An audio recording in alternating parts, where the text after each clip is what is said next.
मुंबई पुण्यातून लोक येतात, बसेस करून येतात, स्वतःहून मतदान करतात, आपल्या घरच्या लोकांना भेटतात नाही, पुन्हा आपण मार्गस्थ होतात, जिथे कुठे आहे तिकडे जाण्याकरता रवाना होतात. ते सकाळच मतदान केंद्रावर भरपूर गर्दी असते. गावातली माणसं सुद्धा सकाळच मतदान करण्याकरता मतदान केंद्रावर जातात. आपलं मतदान झालं की आपल्या कामाधंद्याला जायला त्यांना मोकळीक असते. त्याच वेळेला एवढ्या मोठ्या प्रमाणामध्ये ही मशीन्स बंद पडण्याची ही म्हणजे पडली, ही सगळी जी काही बंद पडण्याची प्रक्रिया झाली किंवा बंद पडली ती त्याच वेळेला कशी झाली, आमच्या मनामध्ये ही शंका आहे.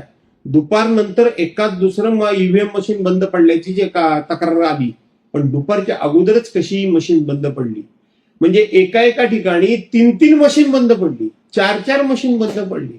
त्यामुळं लोकांचं मतदान कमी व्हावं ग्रामीण भागातलं, याकरता म्हणून ह्या अशा पद्धतीचा कुठेतरी डाव रचला गेला तर नाही ना. कारण ग्रामीण भागामध्ये विद्यमान सरकारच्या विरोधात प्रचंड राग आहे.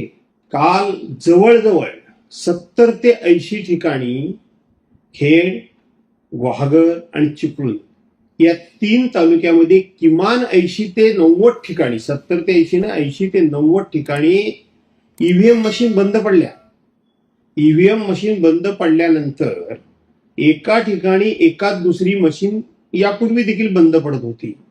परंतु एवढ्या मोठ्या प्रमाणामध्ये मशीन बंद पडण्याचा हा पहिला प्रकार अतिशय निंदाजनक तर आहेच, पण त्याचबरोबर निवडणूक आयोग, महाराष्ट्र सरकार, या सरकारचा या निवडणुकांच्याकडे बघण्याचा दृष्टिकोन किती निराशाजनक आहे, नैराश्यजनक आहे हे यातून दिसतं. मी ज्या वेळेला संबंधित अधिकाऱ्यांची चौकशी केली, साधारणपणे 11 वाजता फोन केला, तेव्हा ते म्हणाले आतापर्यंत आमच्या समोर 40 बंद पडलेल्या मशीन्स आहेत. 50 मशीन्स ह्या आम्ही रत्नागिरीतून मागवलेल्या आहेत, त्या तासाभरात येतील. एका मतदान केंद्रावर 2-2, 3-3 तास ईव्हीएम मशीन बंद पडल्यानंतर त्या ठिकाणी मशीन पोहोचूच शकल्या नाही. तुम्हाला आश्चर्य वाटेल, ज्या ठिकाणी चिपळूणचं हे निवडणूक निर्णय अधिकाऱ्यांचं ऑफिस आहे, तिथून अवघ्या 2 किलोमीटर असलेल्या या बाजूच्या कापसाळ गावामध्ये 3 तास मशीन बंद पडल्यानंतर, ईव्हीएम मशीन बंद पडल्यानंतर 3 तासापर्यंत त्या ठिकाणी ईव्हीएम पोहोचू शकलं नाही. ज्या वेळेला मी अधिक खोलात गेलो तेव्हा मी बघितलं तर जवळजवळ 40 टेक्निशियन्स हे गोळा केले होते आणि त्यांच्या समोर मशीन्स ह्या बंद करायला, म्हणजे पुन्हा सुरू करण्याकरता दुरुस्त करण्याचं काम हे त्यांना देण्यात आलं होतं.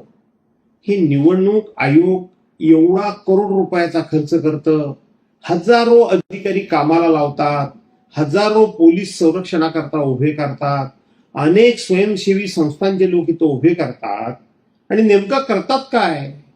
आणि म्हणून ही मशीन्स गुजरातवरून, मध्य प्रदेशवरून आलेली, महाराष्ट्र निवडणूक आयोगाने ही जी मशीन्स आणलीत, या मशीनच्या बाबतीत खूप मोठा फ्रॉड झालेला आहे, खूप मोठा घोटाळा झालेला आहे.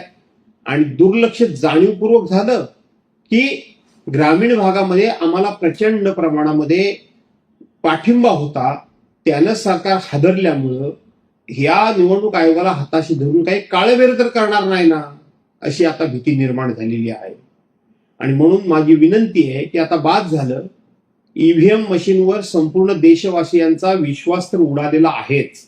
सातत्यानं लोक सांगतायत की ईव्हीएम मशीन हे तुम्ही बंद करा, आणि म्हणून आता तरी सरकारनं ही सगळी माहिती घेऊन निवडणुका ह्या मतपत्रिकेवर, म्हणजे बॅलेट पेपरवर घ्याव्यात आणि सर्वांच्या मनातली शंका दूर करावी, अशी माझी सरकारला आव्हान, विनंती आहे.